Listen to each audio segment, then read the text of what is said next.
വളരെ സാധാരണക്കാരനായ ഒരു മനുഷ്യൻ. അദ്ദേഹത്തിന്റെ ജനാസ നമസ്കാരത്തിൽ പങ്കെടുത്തപ്പോ ആ നാട്ടിലെ ആ മഹല്ലുപള്ളിയിൽ 3-4 തവണ ആളുകൾ തിങ്ങി നിറഞ്ഞ് ആ മനുഷ്യന് വേണ്ടി പ്രാർത്ഥിക്കുന്നു. നമസ്കാരങ്ങൾ വീണ്ടും വീണ്ടും നമസ്കാരങ്ങൾ നടക്കുന്നു.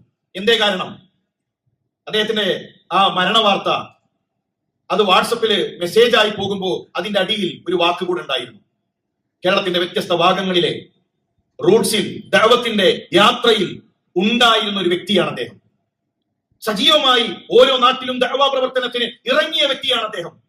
അതുകൊണ്ട് കഴിയുന്ന ആളുകൾ, പരമാവധി ആളുകൾ പങ്കെടുക്കണമെന്ന് പറഞ്ഞപ്പോ പേരറിയാത്ത, നാടറിയാത്ത, ഒന്നും അറിയാത്ത എത്രയോ മനുഷ്യർ ദീനെന്ന ഒരു കോർവയിൽ അവിടെ എത്തി അവർക്ക് വേണ്ടി, ആ മനുഷ്യന് വേണ്ടി പ്രാർത്ഥിക്കുകയാണ്. അങ്ങനെ നമുക്കൊരു യാത്ര ഇപ്പൊ നമ്മൾ കുതിക്കണം. ദീനിനെ സ്നേഹിക്കുന്ന തൗഹീദുള്ള മനുഷ്യരുടെ പ്രാർത്ഥനകളുമായി, നമുക്ക് വേണ്ടി ആത്മാർത്ഥമായ പ്രാർത്ഥനകളുമായി ഈ ലോകത്ത് നിന്ന് യാത്ര തിരിക്കാൻ നമുക്ക് സാധിക്കണം. ഇവിടെ ശിർക്കിന്റെ ശക്തികൾ അവർ സംഘടിച്ചുകൊണ്ടാണ് ശിർക്ക് പ്രചരിപ്പിച്ചുകൊണ്ടിരിക്കുന്നത്. നിരീശ്വരവാദികൾ അവർ സംഘടിച്ചുകൊണ്ടാണ് ഇവിടെ അവരുടെ നിരീശ്വരവാദം പ്രചരിപ്പിച്ചുകൊണ്ടിരിക്കുന്നത്. ഇവിടെ ബിദ്അത്തിന്റെ കക്ഷികൾ അവർ ഒന്നിച്ചു നിന്നുകൊണ്ടാണ് ബിദ്അത്തിനെ അതിനുവേണ്ടി സംസാരിച്ചു കൊണ്ടിരിക്കുന്നത്. നമ്മൾ തൗഹീദിനു വേണ്ടി ഒന്നിക്കാൻ, തൗഹീദിനെ കുറിച്ച് ചിന്തിക്കാൻ, ഒറ്റക്കല്ല ഒന്നിച്ചു നിന്നുകൊണ്ട് തൗഹീദിന്റെ ആളുകളായി മാറാൻ നമുക്ക് സാധിക്കണം. വഖൂനു മഅസ്സാദിഖീൻ, സ്വാദിഖീങ്ങളുടെ കൂടെ നിങ്ങൾ ഉണ്ടാകണം. ഞാനും എന്റെ കുടുംബവും ഞങ്ങൾ ഇങ്ങനെ ഒറ്റക്ക് അല്ല. വഖൂനു മഅസ്സാദിഖീൻ, സ്വാദിഖീങ്ങളുടെ കൂടെ ഉണ്ടാകണം. തൗഹീദിനു വേണ്ടി സംസാരിക്കുന്നവർ ഒന്നിച്ചുണ്ടാകണം. വൽതകും മിൻകും ഉമ്മ യദ്ഊന ഇലൽ ഖൈർ, ഖൈറിലേക്ക് ക്ഷണിക്കുന്ന ഒരു ഉമ്മത്തുണ്ടാകണം. അതുകൊണ്ട് തന്നെ പ്രിയമുള്ളവരെ, ഒറ്റക്ക് നിൽക്കുന്ന അവസ്ഥയല്ല. ഒറ്റക്ക് നിൽക്കുന്നവനെ ചെന്നായ പിടിക്കും. ആദ്യത്തിൽ ആവേശങ്ങൾ ഉണ്ടാകും, പിന്നീട് പിശാച് കൊണ്ടുപോകുന്നത് നമുക്ക് കാണാൻ കഴിയും. നമ്മുടെ കൺമുന്നിൽ നിന്ന് നമുക്ക് ആ കാഴ്ചകൾ കാണാൻ കഴിയും. അത് അല്ലാഹുവിന്റെ റസൂലിന്റെ താക്കീതാണ്. നിങ്ങൾ ഒറ്റപ്പെടരുത്. ചെന്നായ കൂട്ടങ്ങൾ നിങ്ങളെ കൊണ്ടുപോകും. ഒറ്റക്ക് നിൽക്കുന്ന ആട്ടിൻകുട്ടിയെയാണ് ചെന്നായകളെ കൊണ്ടുപോകുന്നത്. നമുക്ക് സിദ്ദീഖീങ്ങളുടെ കൂടെ, സ്വാദിഖീങ്ങളുടെ കൂടെ നിൽക്കാൻ നമുക്ക് സാധിക്കണം. പ്രിയമുള്ളവരെ, പ്രബോധന പ്രവർത്തനങ്ങളിൽ നമ്മൾ ഉണ്ടാകണം. ഇവിടെ ശക്തമായ ശിർക്കും ബിദ്അത്തും നമ്മുടെ നാട്ടിൽ നടക്കുമ്പോൾ തൗഹീദിനു വേണ്ടി സംസാരിക്കണം, അതിനെക്കുറിച്ച് ആലോചിക്കണം. അത്തരം ആലോചനകളിൽ, ശൂറകളിൽ നമ്മൾ ഉണ്ടാകണം. ചില ആളുകൾ പറയും, ക്ലാസ്സിന് ഞാൻ വരാം, ക്ലാസ്സിന് താല്പര്യമുണ്ട്, മീറ്റിംഗ് അതൊന്നും ഇസ്ലാമല്ല, അതിനോടൊന്നും താല്പര്യമില്ല. എന്ത് മീറ്റിംഗ്? ക്ലാസ്സിന് വിളിച്ചോളൂ, ഖുർആൻ ക്ലാസ്സിന് ഉണ്ടാകും, ഹദീസ് ക്ലാസ്സിന് ഉണ്ടാകും, പള്ളിയിൽ ഖുത്ബക്ക് വരാം, ജമാഅത്തിന് വരാം. മീറ്റിംഗിന് ചെന്നിട്ട് എന്താ കാര്യം? അതിന് കൂലി കിട്ടോ? ഖുർആനിലെ 42-ാം അധ്യായത്തിന്റെ പേര് സൂറത്തു ശൂറ. ഒരു സൂറത്തിന്റെ പേര് ശൂറ. കൂടിയാലോചന, ഒന്നിച്ചിരുന്നു കൊണ്ടുള്ള ആലോചന. അത് ദീനാണ്, അത് പുണ്യകരമാണ്, ഇസ്ലാമിന്റെ അടിസ്ഥാനമാണ്. ഏതെങ്കിലും വ്യക്തികൾ തോന്നുന്നതിനനുസരിച്ച് ചെയ്തു പോകുന്നതല്ല ഇസ്ലാമിന്റെ സംസ്കാരം. ഒരു നാട്ടിൽ തൗഹീദുള്ളവരുണ്ടെങ്കിൽ അവർ ഒന്നിച്ചു കൂടണം, അവരാലോചിക്കണം, അവർ സ്വപ്നം കാണണം. അവിടെയുള്ള ഇസ്ലാമിക പ്രബോധന പ്രവർത്തനങ്ങളെ കുറിച്ച് അവർ ചിന്തിക്കണം. ഏതു കാര്യങ്ങളിലും, നമ്മുടെ വീട്ടിലെ കാര്യമാണെങ്കിലും അതിൽ ഒരു ആലോചന നമുക്കുണ്ടാകേണ്ടതുണ്ട്. അതിലൂടെ എത്രയോ പുണ്യങ്ങൾ നമുക്ക് നേടാൻ കഴിയും.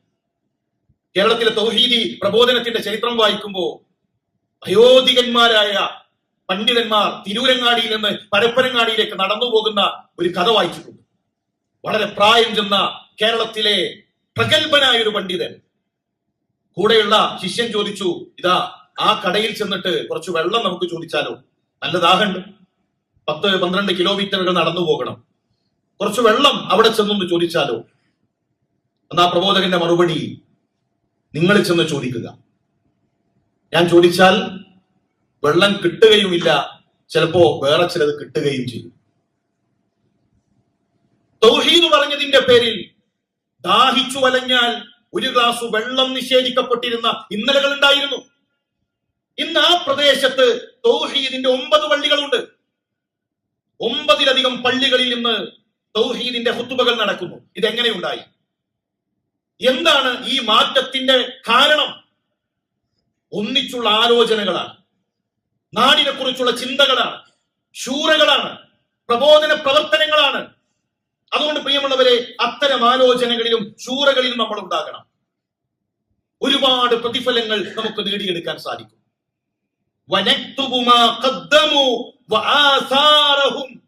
നമ്മൾ ചെയ്യുന്ന പ്രവർത്തനങ്ങളുടെ അനന്തരങ്ങൾ അള്ളാഹു രേഖപ്പെടുത്തും. വനക്തുബു, നാം രേഖപ്പെടുത്തും, അല്ല രേഖപ്പെടുത്തും.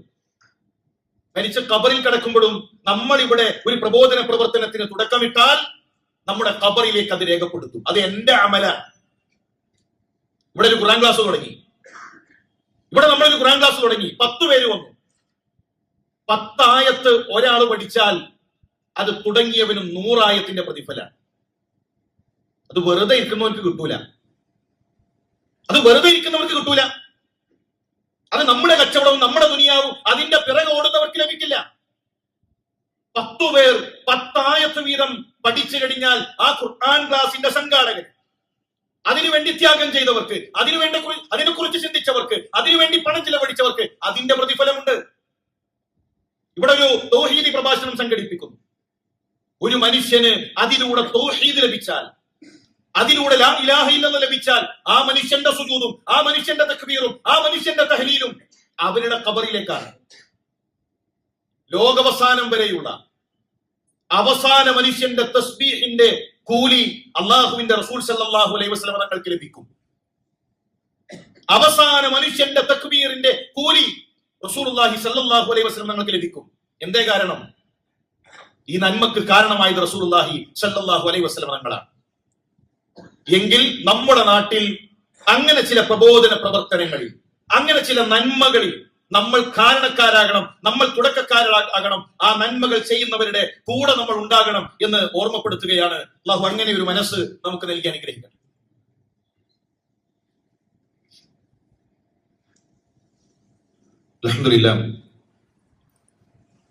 അൽഹംദുലില്ലാഹി റബ്ബിൽ ആലമീൻ വസ്സലാത്തു വസ്സലാമു അലാ റസൂലില്ലാഹ് വഅലാ ആലിഹി വസഹ്ബിഹി അജ്മഈൻ. അമ്മാ ബഅദ്.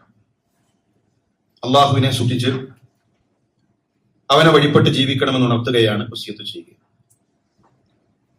പലപ്പോഴും പ്രബോധന പ്രവർത്തനങ്ങളിൽ പല കാരണങ്ങൾ പറഞ്ഞ് മാറി നിൽക്കുന്നവരുണ്ട്. ചില ആളുകൾ സമൂഹത്തിന്റെ ശ്രേണിയിൽ നിന്ന് തന്നെ മാറി നിൽക്കും. സമൂഹവുമായിട്ടൊരു ബന്ധവുമില്ല. അവരവരുടെ പ്രവർത്തനങ്ങളുമായി അവരിങ്ങനെ കഴിഞ്ഞുകൂടും. ജൂതക്കുട്ടിയുടെ വീട്ടിലേക്ക് ചെല്ലുന്ന റസൂലുള്ളാഹി സ്വല്ലല്ലാഹു അലൈഹി വസല്ലം, മോനെ ലാ ഇലാഹ ഇല്ലല്ലാഹ് ചൊല്ലണം. കുട്ടി ഉപ്പയുടെ മുഖത്തേക്ക് നോക്കാൻ. ഉപ്പയുടെ മറുപടി അബുൽ ഖാസിമിനെ അനുസരിച്ചോ, അബുൽ ഖാസിമിനെ എന്റെ മകൻ അനുസരിച്ചോ, ഇസ്ലാം സ്വീകരിച്ചോ. ഇതെങ്ങനെയാണ് പറയാൻ കാരണമായത്? കണ്ടാൽ ചിരിക്കാത്ത, പരിഗണിക്കാത്ത, ആ സമൂഹവുമായി ആ നാടുമായി ബന്ധമില്ലാതെ എല്ലാത്തിൽ നിന്നും അകന്നു കഴിയുന്ന ഒരു വ്യക്തിയാണെങ്കിൽ എങ്ങനെയാണ് ആ ജൂതന് അബുൽ ഖാസിമിനെ അനുസരിക്കാൻ പറയുക?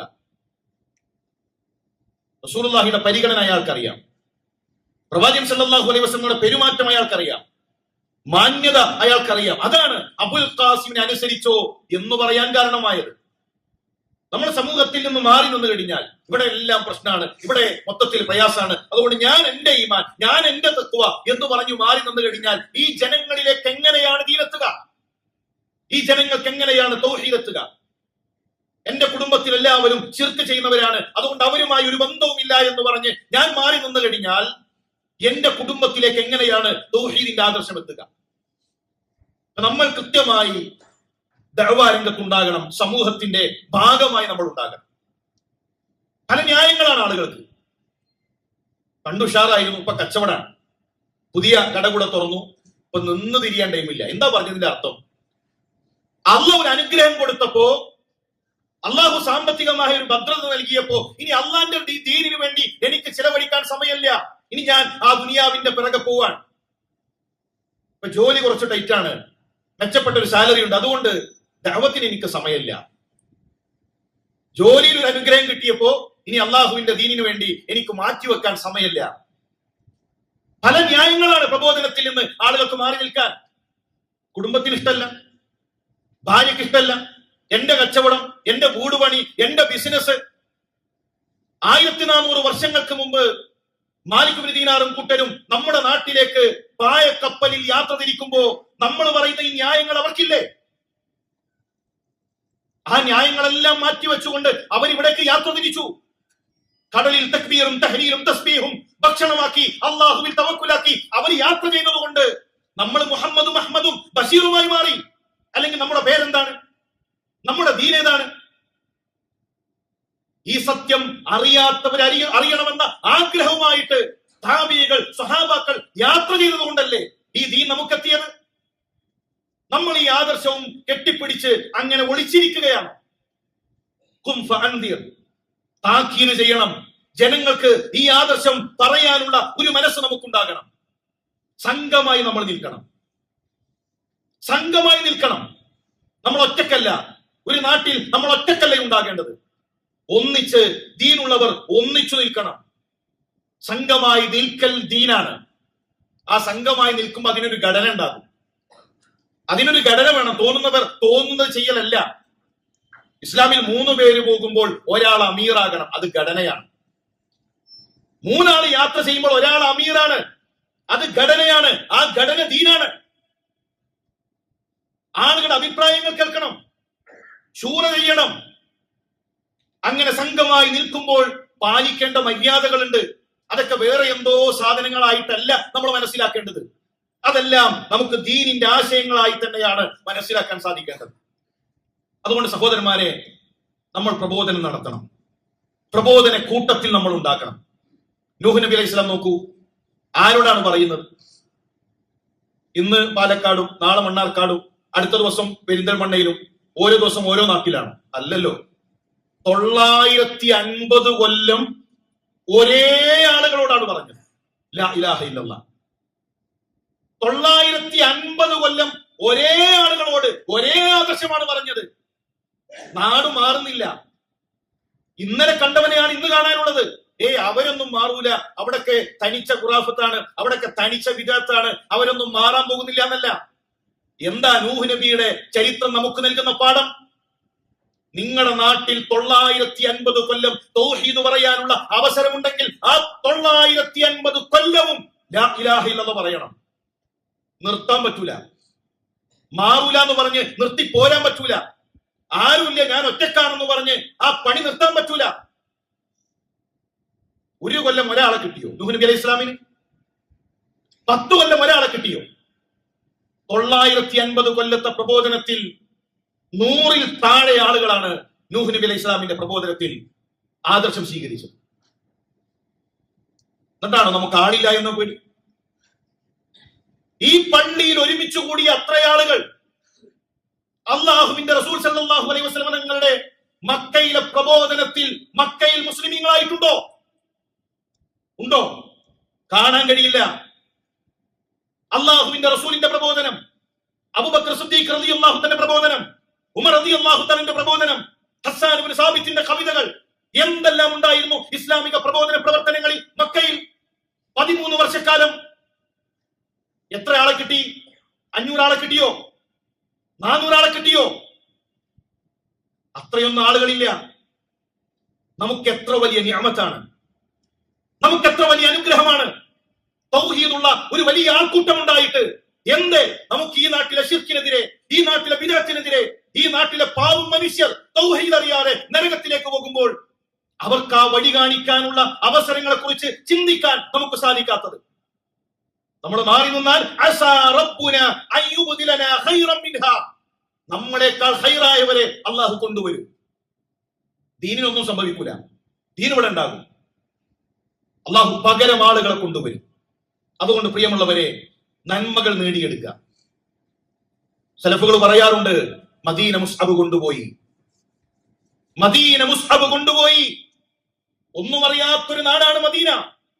ആ മദീനയിലേക്ക് മുസ്അബ് ഇബ്നു ഉമൈർ എന്നൊരു ചെറുപ്പക്കാരൻ കടന്നു ചെന്ന് അവിടെയുള്ള മുഴുവൻ കൂരയിലും ലാ ഇലാഹ ഇല്ലല്ലാഹ് പറഞ്ഞ് അൻസാരികളുമായി അഖബയിലേക്ക് കടന്നു വരുന്ന രംഗം ചരിത്രത്തിൽ കാണാം. മദീനയിൽ ഇസ്ലാം എത്തിച്ചു, ലാ ഇലാഹ ഇല്ലല്ലാഹ് എത്തിച്ചു. അവർ മുസ്ലിമീങ്ങളായി മാറി.